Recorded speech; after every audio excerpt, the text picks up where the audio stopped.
So hello everybody, and let's start chemistry.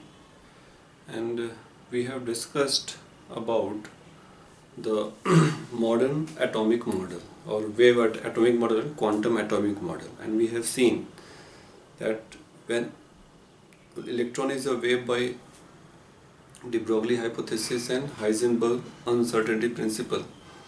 So after that, a new concept been developed that is known as Schrodinger wave equation. And I've said this in the last video that you have to just know the outcome of this Schrodinger wave equation. How it comes, that is not at this stage, it's difficult to understand. When you get into higher classes, then you will be able to understand how the Schrodinger wave equation gives the solution. Okay. So we have seen it. That when we apply the Schrodinger wave equation and when we solve for a particular, last day we have seen for a hydrogen atom, when we have applied the Schrodinger wave equation, we get the wave equation. The outcome is the wave equation psi as a function of x, y, z and t, but that is not going to give anything. But when we draw its graph with psi square, we get something, and when we draw again with the 4 pi r square psi square, that is radial distribution of probability of finding electron, then we got something there is the graph is going to increase from when r is 0 means we are at the nucleus, then the probability of finding electron is 0, and as we move on, that graph I hope sabko yaad hoga, as we move on, this one was 4 pi r square psi square versus r. So this is the maximum probability of the electron, and this for hydrogen atom this has come 0.5 to 0.53 angstrom, and after 2 angstrom it has become 0. So it is clear from there that Bohr's theory was not completely a failure. The radius that we get from Bohr, that is the position where the maximum probability of electron is there. And here, since it's a wave, so that's why we are talking in terms of probability. We are not talking in terms of the wave function. We are talking in terms of probability. Okay. So this is the case, and when we apply Schrodinger wave equation for a given atom of either one electron system or n electron system, the outcome is very important, and that outcome we have to learn. That outcome is in our course, and we have to use that outcome for further studies in 11th 12th standard. So after the Schrodinger wave equation, the outcome, one of the outcome is very important, that is the concept of orbital. So give the heading orbital. Rutherford ने orbit का concept दिया था, bore ने उसी orbit के concept को आगे लेके गए थे bore. The concept of orbital comes into play when the Schrodinger wave equation is used for a given atom, for electron of a given atom. What is orbital? So that is the first outcome that we should understand. Okay, so please write the 3-dimensional space around the nucleus. The 3-dimensional space around the nucleus where the probability of finding electron is maximum. Where the probability of finding electron is maximum. Just see, it's a 3-dimensional space where the probability of finding electron is maximum. So here, like here, if I go for hydrogen, so this is the orbital, means at 0.53 angstrom the probability of finding electron is maximum. So it's a 3-dimensional space. अभी तक क्या था? अभी तक board ने क्या कहा था कि electron moves in a closed circular path called orbit, and he called that as energy state. But he said कि no, the orbit, the electron जहाँ पे रहता है, that place is called orbital. If I tell this in a simpler way, the home, the room, the means घर जहाँ पे electron stay करता है, that is called orbital. Simple. जिस रूम में इलेक्ट्रॉन रहता है, that room is called orbital. Okay, in simple words. So, and here the word probability is used. Why?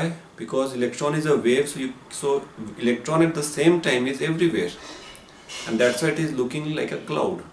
Okay, so we can say maximum where the probability is there, means where the probability of finding electron is maximum, that place is known as orbital. Like if I tell you the probability of finding you after 10, 11, 12 p.m. 12 a.m. in night is maximum in your room, so that is the place where you stay.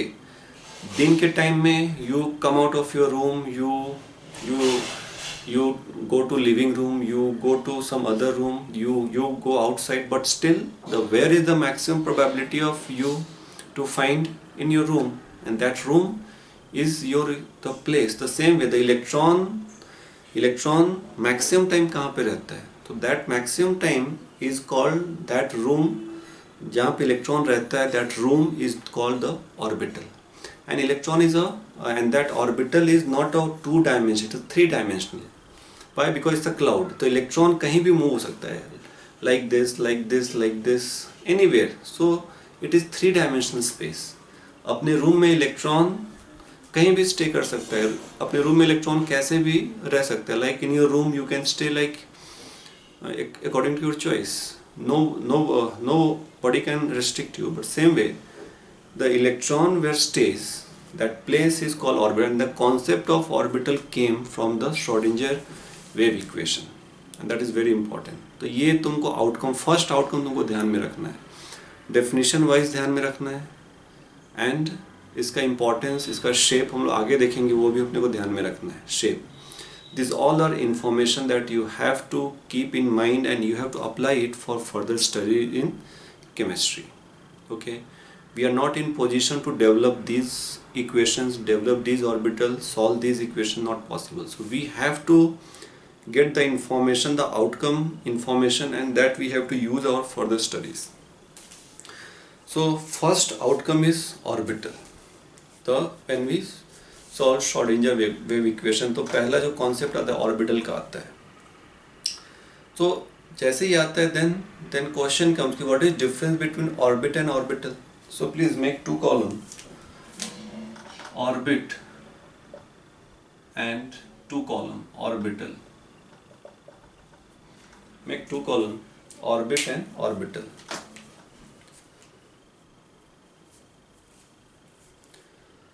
So please, first difference क्या होगा? तो orbit is, it is well defined. Please write orbit के लिए, it is well defined circular path. It is well defined circular path in which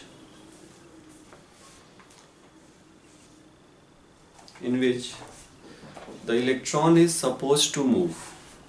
It is well defined circular path in which the electron is supposed to move is called orbit.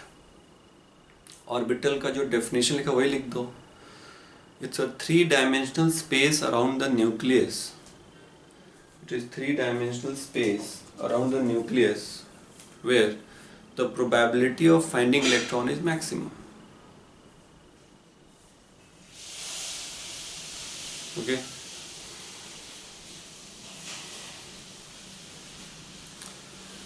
First difference. Second difference, orbit, the concept of orbit is outcome of Bohr's theory. The concept of orbit is outcome of Bohr's theory, and concept of orbital is outcome of Schrodinger wave equation or modern atomic model, जो भी बोलना है बोलो. तो orbital, the concept of orbital is outcome of Schrodinger wave equation.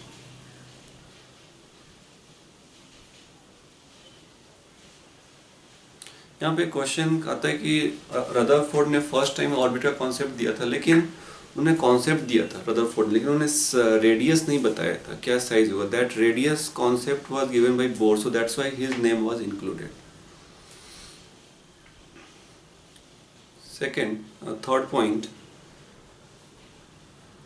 orbit can accommodate orbit can accommodate maximum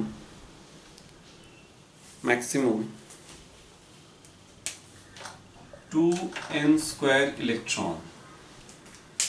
Orbit can accommodate maximum 2n square electrons. n is the number of energy level और orbit number 1, 2, 3 जो हम लोगों ने bourse theory में किया. An orbital can accommodate maximum 2 electrons, and that is very important. एक room में सिर्फ 2 ही इलेक्ट्रॉन रह सकते हैं, न 3. एक हो सकता है लेकिन 2 से अधिक इलेक्ट्रॉन नहीं रह सकते. So in a room orbital where the room of electron is called orbital. So orbital can accommodate maximum 2 electron, and this is very important.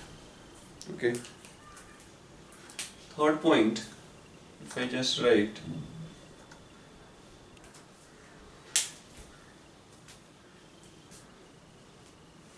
concept of orbit is against the Heisenberg uncertainty principle.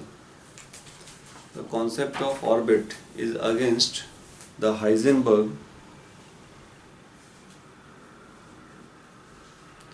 uncertainty principle. Why against? Because the electron is revolving in a particular orbit of a fixed radius. Because electron is revolving in a particular orbit of fixed radius. So that's why this is against. Because Heisenberg said that we cannot exactly define the radius, we cannot exactly define the position of electron, microscopic particle. The concept of orbital is accordance with the Heisenberg uncertainty principle. The concept of orbital is accordance with the Heisenberg uncertainty principle. Because here we have used the word probability, that's why. Because here we have used the word probability. Next, fourth point. Orbit is two-dimensional. Orbit is two-dimensional, but orbital is three-dimensional.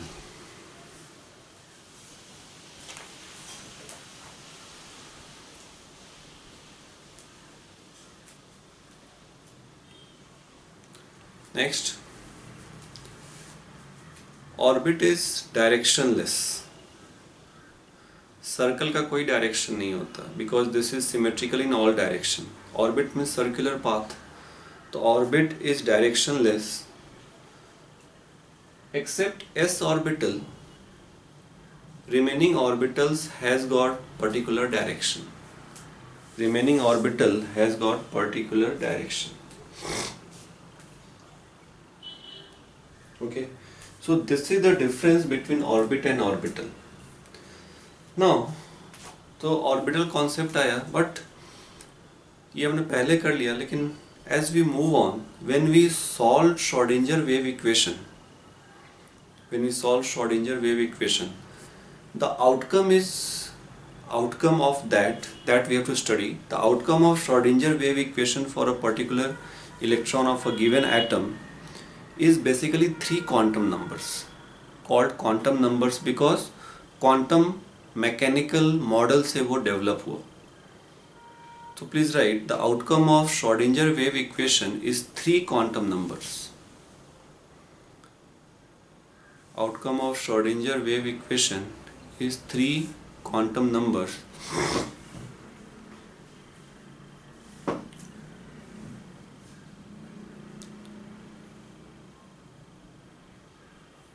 Which describes the size, shape and orientation of the electron in a given atom. Which describes the size, shape and orientation of a given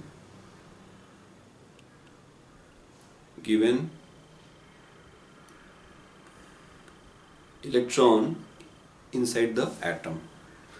So what are these quantum numbers? Basically we have to learn 4 quantum numbers, but 3 quantum numbers are the outcome of Schrodinger wave equation. 4th is not the outcome.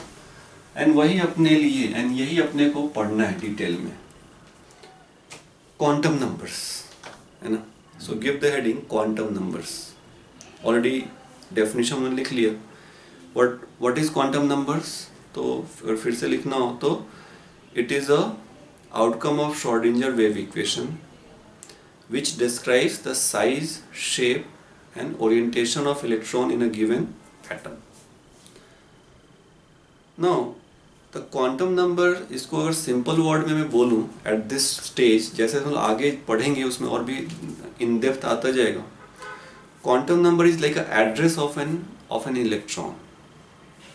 Quantum number is like an address of an electron. Like if I tell you, if I let's say I want to get to your place, let's say I want to go to your place, to your home, I need address. तो address में क्या क्या होता है? Address includes the locality. Like if someone wants to come to Milestone Academy, so he will first look for the locality. So Mahatma Nagar is the locality. How big is Mahatma Nagar? So Mahatma Nagar is almost, let's say, 1 kilometer of radius. Let's say I am saying, okay. उससे भी छोटा हो सकता है, उससे बड़ा हो सकता है. So you need first, you should know the locality. Locality is means कितना बड़ा है वो Mahatma Nagar. So in that, so that is the so Mahatma Nagar is a 1 kilometer. It is extended in 1 kilometer of radius. After that, you know, so it becomes size. This becomes size. कि महात्मा कितना बड़ा है. This becomes the size. कि how big is the Mahatma Nagar? So I said it has got radius of 1 kilometer. Second, shape. Okay. Second, then you go to the building number. ठीक है, महात्मा नगर में जो building number है उसमें तुम आए, तो तुम आ गए ठाकरे बिल्डिंग में, तुम आ गए, वहाँ पे एड्रेस है ठाकरे बिल्डिंग. तो first you reach to Mahatma Nagar, then you reach to Thackeray bungalow, that is the Thackeray building, that is the address of Milestone. तो Thackeray building is the shape. कि मैं पहले तो लोकेलिटी में गया, फिर मैं देखा कि बिल्डिंग किस तरह का है, क्योंकि ऑब्वियसली अगर किसी को मुझे ढूंढना है तो किसी न किसी बिल्डिंग में होगा. तो बिल्डिंग आ गया, बिल्डिंग इज अ शेप. उसके बाद फिर से कोई गया कि अभी उस बिल्डिंग में बहुत सारे रूम हैं, उस बिल्डिंग में सिर्फ एक रूम नहीं है, 2 रूम नहीं, उसमें 10 रूम है.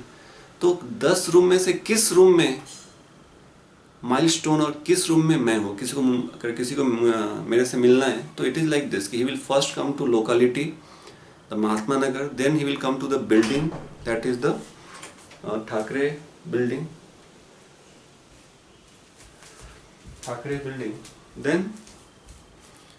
then he will come to the room.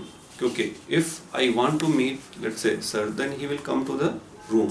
In which room we have got the person whom I want to meet. So this is the basically address of that person. This is basically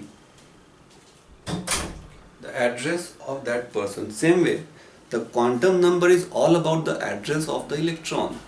Simple, if you just make the if you make the correlation, it will be much easy to understand. The first quantum number is called principal quantum number. Principal quantum number. Principal quantum number we represent by small n. Okay, so first quantum number is n. n describes the size कि electron जहाँ पे है वो कितने बड़े area में है वो, that is the meaning of this. कि like as I said, if somebody wants to meet me, he will come to first locality. तो principal quantum number is the locality of the electron. Electron कौन से locality में है, महात्मा नगर में है, कि पारिजात नगर में है कि कॉलेज रोड पे है. It is like this. So it is like a locality. Okay. So n represents the principal quantum number and n can take, now it comes कि the locality का size कितना हो सकता है. Okay. So n can take any value n. So here n can take any value from 1 to infinity, but it will be always integral. N represents the principal quantum number. N can take any value 1 to infinity and these numbers will be always integer. It will be 1, 2, 3. Fraction नहीं हो सकता. Okay. तो principal quantum number कभी fraction नहीं हो सकता. It should be always integer. It can be either 1, 2, 3, 4 like this. So यहाँ से समझ में आया कि the first quantum number is principal quantum number that we call as a that we represent by a small n, and n can take any value between 1 to infinity. This quantum number is the outcome of the Schrodinger wave equation, and if you compare this quantum number with the Bohr's theory, it is matching. It is matching. So that's why I said that Bohr's theory is not a failure. So that's why for this quantum number it is called that Bohr, it is the outcome of Bohr's theory. But actually it is coming from the solving of Schrodinger wave equation, but it is same as the Bohr's theory. If I apply Schrodinger wave equation for H and H-like atom, if I apply Schrodinger wave equation for H and H-like atom, तो जो radius of जो orbit आएगा, radius of orbit will be same as this. Rn will be 0.53 n square by z angstrom.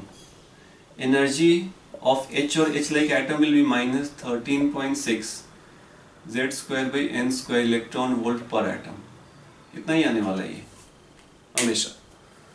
तो if we apply Schrodinger wave equation for H or H-like atom, we are going to get these values, and that is, and just see in Schrodinger wave equation we have got equation E minus V psi. देखो अगर सबके सामने notes होगा तो E is the total energy, V is the potential energy. So this is the outcome for H and H-like atom. So as I said, Schrodinger, so Bohr's theory is not a failure.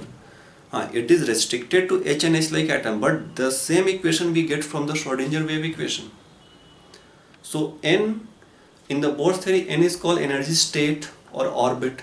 So basically principal quantum number n represents the orbit, the area, the size, means कि कितने बड़े area में, area is always two dimensional, तो कितने बड़े area में electron रह रहा है.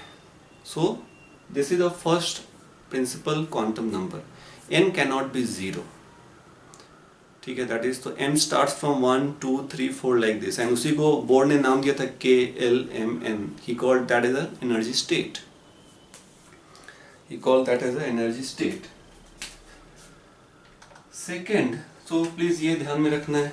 तो first quantum number is the principal quantum. It is like a locality. It is like a Mahatma Nagar. I am the electron, let's say I stay in Milestone. Milestone is in Mahatma Nagar. तो it is like a locality. इतने बड़े area, Mahatma Nagar means मैं जहाँ रहता हूँ वो area कौन सा है, तो दैट इज महात्मा नगर. तो सेम इलेक्ट्रॉन जहाँ पे रहता है वो एरिया कौन सा है, तो n इज इक्वल टू 1 होगा, n is equal to 2 होगा, n is equal to 3 होगा, like this, and accordingly the size will keep on increasing.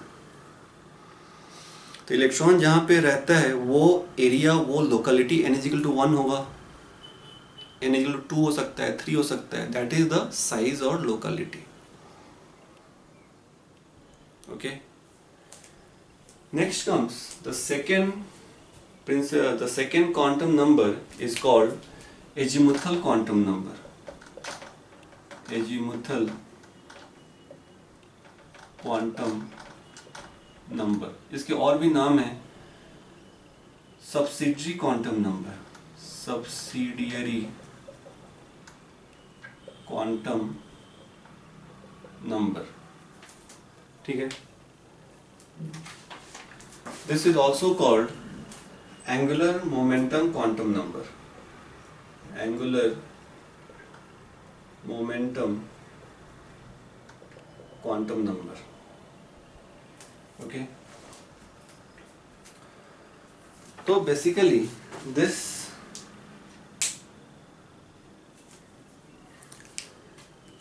तो ये most common name is azimuthal. This is represented by small L, first का N, second जो the second outcome of the second quantum number is azimuthal quantum number that we represent by small l. These are the additional names. This is like a shape, जैसे मतलब size, this is size, this is shape. So this represents the size, this is shape. Okay, shape मतलब जैसे मैं कोई मुझे ढूंढते ढूंढते इसमें आ गया, let's say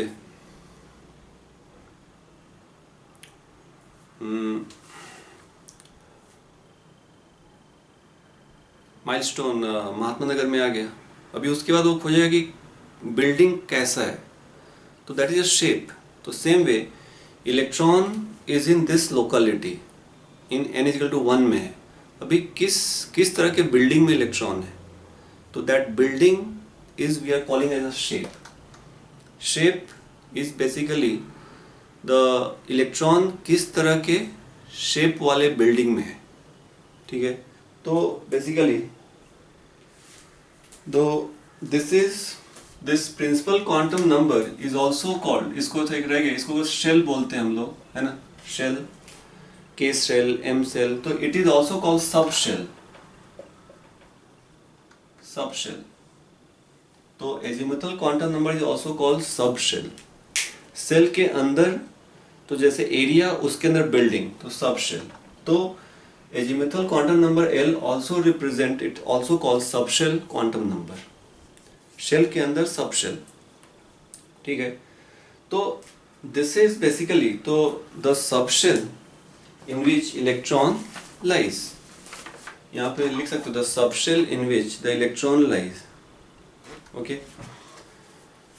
Subshell in which the electron lies means the shape of building in which electron is living, and this L can take any value greater than equal to 0 less than equal to n minus 1. So L can take, the subshell can take any value greater than equal to 0 less than equal to n minus 1.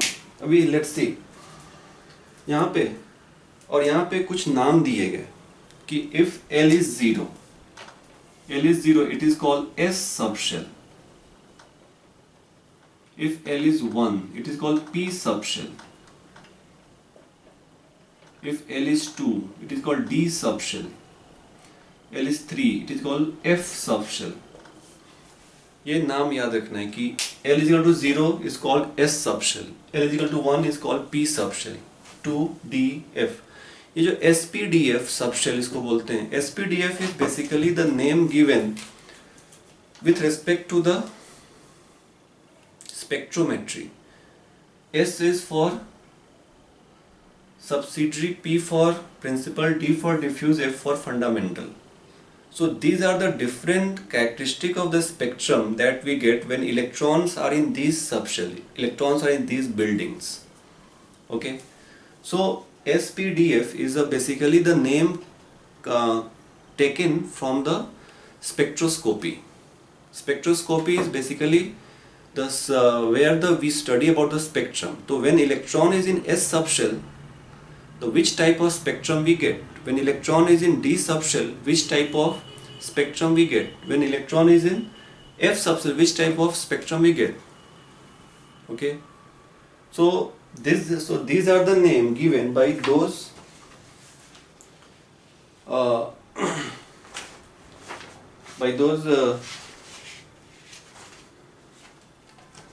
spectroscopy, okay.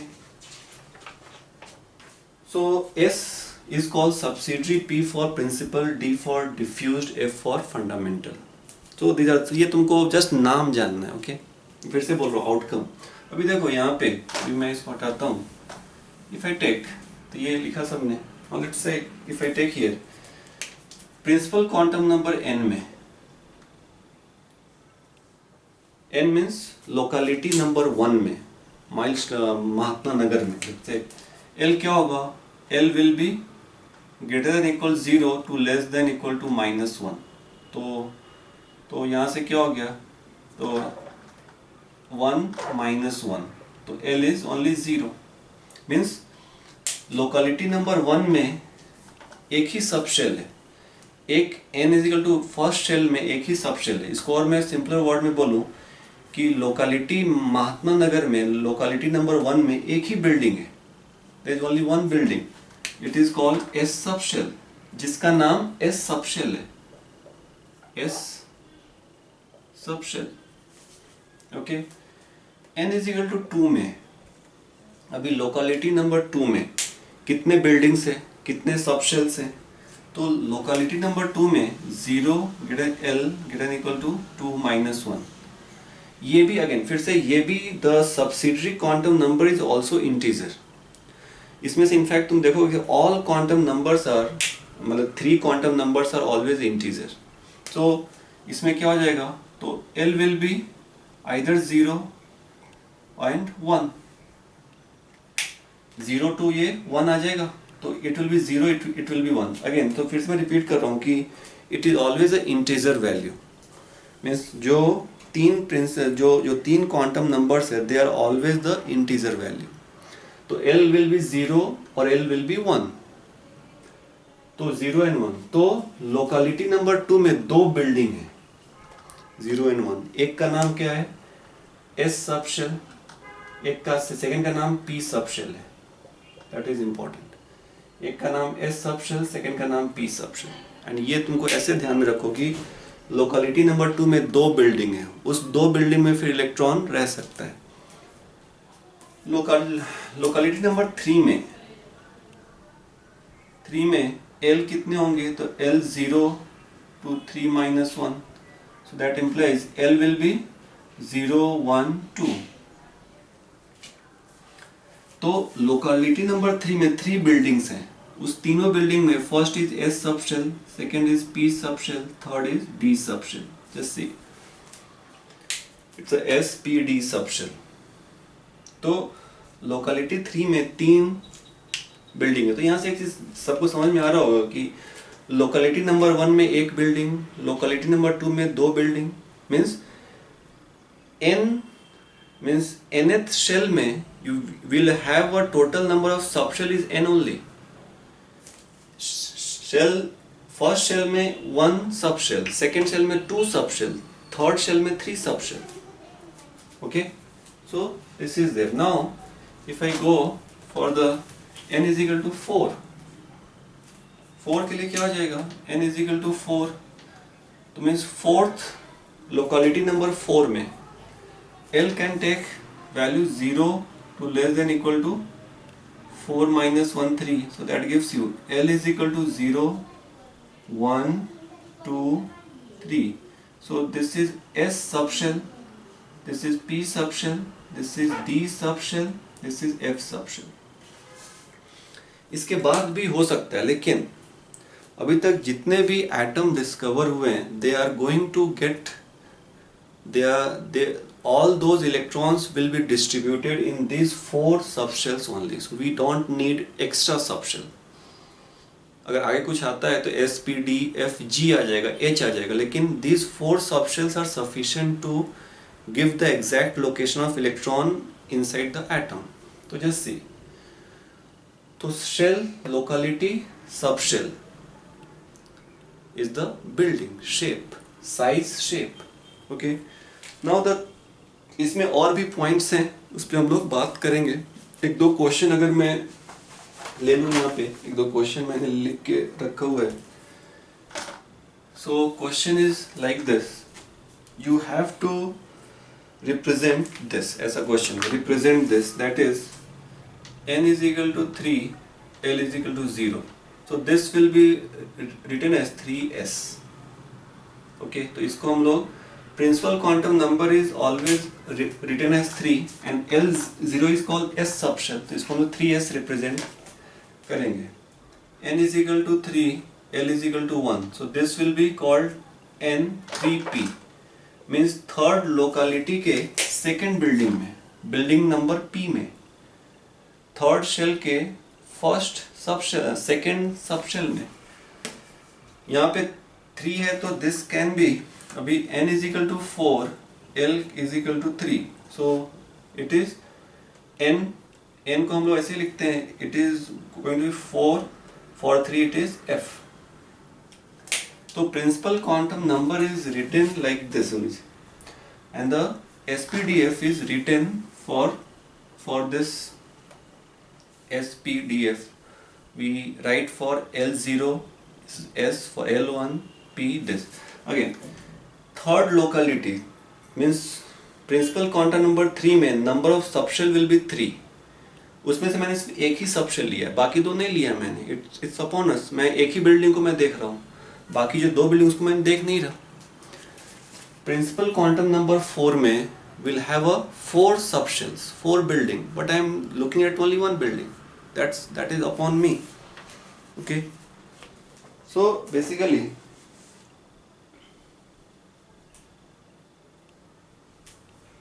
so this is the what it does. The please write the shape of subshell. The shape of subshell. It defines the spatial arrangement of electron cloud around the nucleus. It defines the spatial arrangement of electron cloud around the nucleus. Okay. तो दो quantum number हो गए। The third quantum number. The third quantum number will be given as magnetic quantum number. That is called magnetic quantum number. That is, we represent this by small m. That is very important. And अभी हम लोग कहाँ गए? हम लोग locality आ गए थे, उसके बाद बिल्डिंग में आ गए सेकेंड से। अभी थर्ड इज अबाउट द उस बिल्डिंग में कितने रूम है। That is called magnetic quantum number. तो shape, size, shape and orientation. So this gives basically the orientation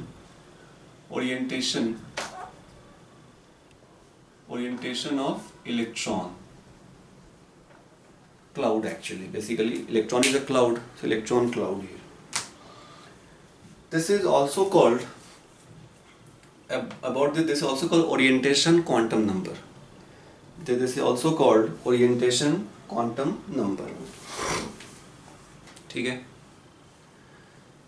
so this is size, this is locality, building. अभी rooms में आ गए हम लोग, जहाँ पे एक्चुअली इलेक्ट्रॉन रहेगा। तुम इसमें आ गए, you came to Mahatma Nagar, you came to milestone Thackeray building. Now Thackeray building में रूम्स को तुम देख रहे हो, किस रूम में मैं हूँ।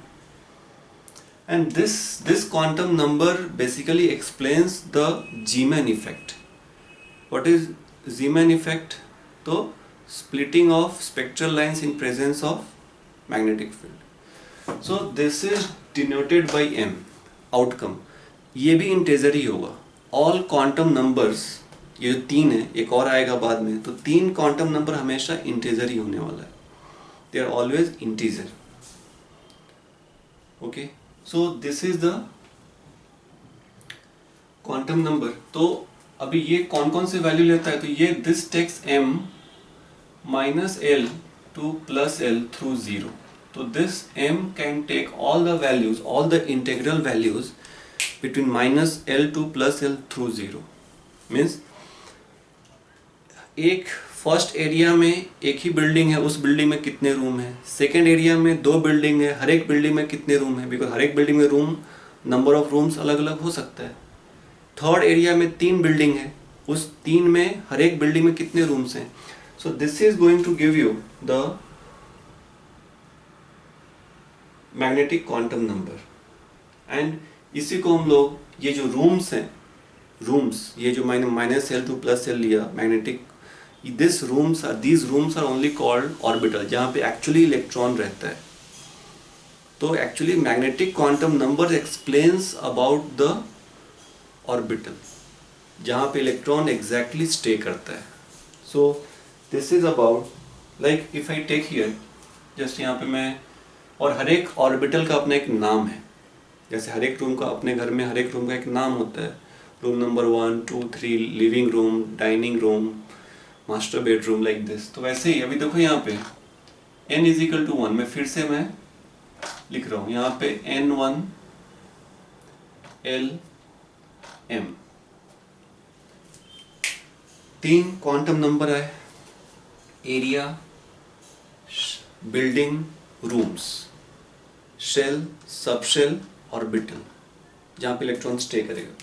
तो जस्ट देखो शेल नंबर 1, एरिया नंबर 1 में कितने बिल्डिंग है, तो बिल्डिंग अगेन यहाँ पे m can take value from here, तो बिल्डिंग इज, एक ही बिल्डिंग है 0, बिल्डिंग का नंबर क्या है 0, उस बिल्डिंग को हम लोग बोलते क्या है, उसको हम लोग एस सबशेल बोलते हैं हम लोग, we call this as a S subshell. Okay, अभी एस सबशेल मीन्स उस बिल्डिंग, उस एक, वो जो एक ही बिल्डिंग उसमें कितने रूम्स हैं, तो just see it will be -0 to +0 through 0, तो इट इज 0, एक ही रूम है उसमें, तो magnetic quantum number is 0 only. इसका एक नाम है, it is also called S orbital, S orbital, it is called S orbital, S subshell, S orbital, same. Okay,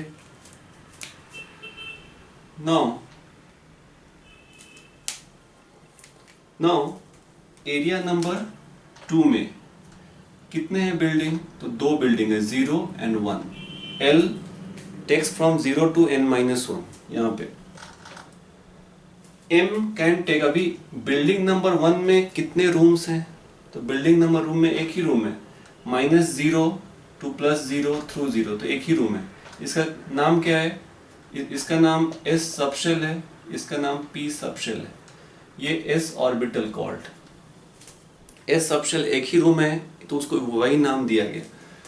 building number second building, building number 1 में कितने rooms हैं, उसमें देखो -1, L is -1 to +1, तो -1 0 +1, उसमें 3 रूम्स हैं उसमें। बिल्डिंग नंबर 1 में, सेकेंड बिल्डिंग में, बिल्डिंग नंबर 1 में, this is building number 0, building number 1 में 3 रूम्स हैं, मतलब 3 रूम्स में इलेक्ट्रॉन स्टे करेंगे। ओके, अभी यहाँ पे क्या आ जाएगा, this is called px orbital, ये p सबशेल, उसी का px, py orbital, this is pz। ये नाम क्यों आया तुमको बाद में समझ में आएगा। This is px orbital, py, pz। Again ये नाम किसी का भी हो सकता है, लेकिन I am writing sequentially. Okay,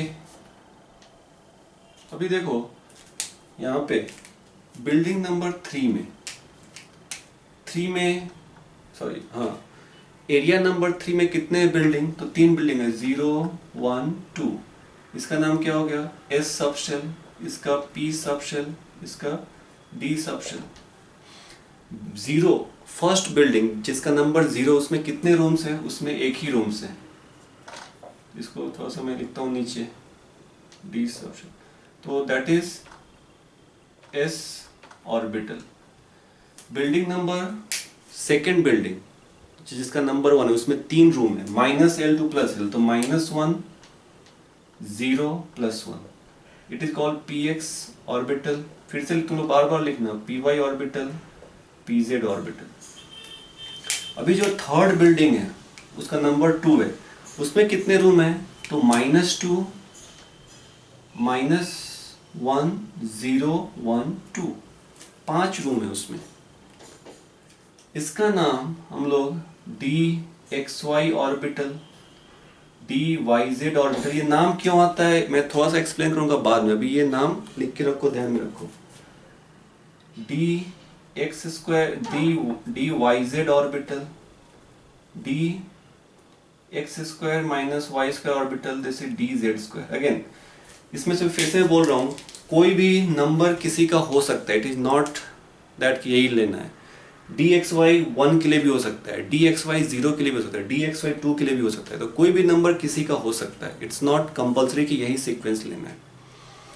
यहाँ तक कि एक और काम कर लेते हैं हम लोग। जैसे हमने देखा था n is shell, shell means orbit, तो when we have differentiated orbit and orbital, we have seen the maximum number of electron in an orbit is how much? 2n square. तो just see, यहाँ पे मैं एक और column में कर लेता हूँ यहाँ पे. तो देखो यहाँ पे इलेक्ट्रॉन कितना हो जाएगा, तो नंबर ऑफ इलेक्ट्रॉन मैं यहाँ पे लिख रहा हूँ एडिशनल नंबर ऑफ इलेक्ट्रॉन कितना हो जाएगा 2n स्क्वायर. तो यहाँ पे लिखता हूँ number of electron is 2n square. इसमें 2 हो जाएगा, इसमें 2 इंटू 2 स्क्वायर दैट इज 8, इसमें 2 इंटू 3 स्क्वायर दैट इज 18 होना चाहिए. मीन्स फर्स्ट शेल में फर्स्ट ऑर्बिट में 2 इलेक्ट्रॉन, सेकेंड ऑर्बिट में 8 इलेक्ट्रॉन, थर्ड में 18 इलेक्ट्रॉन, फोर्थ में लगाते हैं. अभी यहाँ से अपने को पता है कि एवरी ऑर्बिटल में 2 इलेक्ट्रॉन. तो देखो यहाँ पे एस ऑर्बिटल में कितने होंगे इलेक्ट्रॉन, तो मैं यहाँ से लिख रहा हूँ. तो एस में 2 इलेक्ट्रॉन, सिर्फ एक ही रूम है, एक रूम में 2 इलेक्ट्रॉन. इलेक्ट्रॉन जिस रूम में स्टे करता है उसको हम ऑर्बिटल बोलते हैं. तो एक रूम में 2 इलेक्ट्रॉन, एक ऑर्बिटल में 2 इलेक्ट्रॉन. यहाँ पे इसमें 2, इसमें 2, इसमें एक ऑर्बिटल ये है, ये है, ये. तो टोटल कितने हो गए 8. देखो इससे और इससे मैच हो रहा है. Total number of electron in second subshell is 8 and if you add whole of the electron here that is 8 only. Means if all orbitals of second shell is occupied, it will occupy maximum 8 electron. यहाँ पे इसमें 8 sorry इसमें 2, इसमें 2 2 2 2 2 2 2 2 total देखो 18 आ जाएगा. चाहे कोई भी ऑर्बिटल हो, चाहे डी हो, पी हो, orbital, not orbit, it will occupy maximum 8 electron only. Okay. Similarly अगर थर्ड है, means if I go to shell number 4, locality number 4, उसमें क्या हो जाएगा, तो उसमें फिर वैसे ही तुम यहाँ से ये मैं हटा देता हूँ अभी. लोकेलिटी नंबर 4 में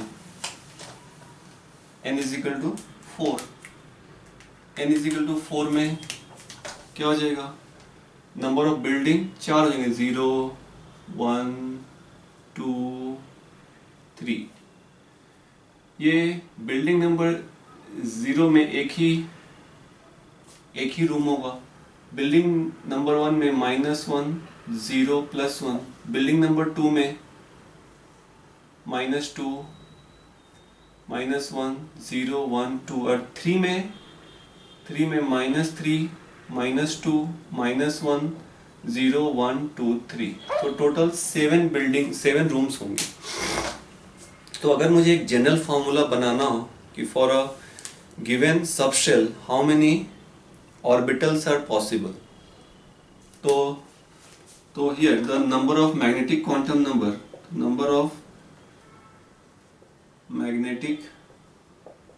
number will be 2l plus 1. Just see, L0, number of magnetic quantum number is 1, L1 3, this is 3, L2 5 7, like this. So these are the, and basically what it gives actually, so this gives the orientation कि अभी तुम room में आ गए, तुम first shell से first subshell में आ गए, उसके बाद तुम रूम्स में आ गए. रूम में अभी इलेक्ट्रॉन कैसे स्टे कर रहा है, इलेक्ट्रॉन का ओरिएंटेशन क्या है, इलेक्ट्रॉन नॉर्थ साउथ सो रहा है, या ऊपर नीचे सो रहा है, या लेफ्ट राइट मतलब, या फिर साउथ वेस्ट सो रहा है. तो orientation, that is called orientation. Remember I am telling it a simple word, it's a cloud. How the cloud is oriented in that orbital, that is room. How the cloud is oriented in that room, that is basically the orientation quantum number. Okay, so this is about here. यहाँ पे एक चीज और तो जानना जरूरी होगा कि जैसे मैंने इन सब का नाम लिखा, this is s orbital, s orbital नाम सेम है, this is px orbital, py, pz, dxy like this. In absence of external magnetic field, you know, in absence of external magnetic field, in absence of हर एक shell का every subshell का जो orbital है, हर एक subshell में orbital है, subshell 1 में 2 में, तो for every subshell all the orbitals are degenerate in nature. So please write this sentence, and what is meaning of that we'll come to know. In absence of magnetic field, the orbitals in every subshell are degenerate in nature. ये थोड़ा सा quantum mechanics का word है, degenerate meaning कि all have equal energy, px py pz have a equal energy. s orbital तो एक ही है तो उसमें कुछ नहीं है. यहाँ पे 3 रूम है, तीनों इक्वल है. ऐसा नहीं कि एक रूम ज़्यादा अच्छा है एक रूम खराब है. All rooms are equivalent. Okay, तो all orbitals are equivalent, that is meaning of degenerate. Second subshell में 5 रूम्स हैं, 5 ऑर्बिटल है. All 5 orbitals are degenerate of equal energy, means in absence of external magnetic field. Third subshell में 7 rooms हैं, 7 orbitals हैं. All having same energy level, and this is called degeneracy. Okay, इस पे हम लोग फिर आगे बात करेंगे. One more quantum number is left. The fourth quantum number was introduced. It was not the outcome of solution of Schrodinger wave equation. The fourth quantum number, which I will add in the next video, that is not the outcome of Schrodinger wave. It was added later on. So that we'll talk in the next video. Thank you.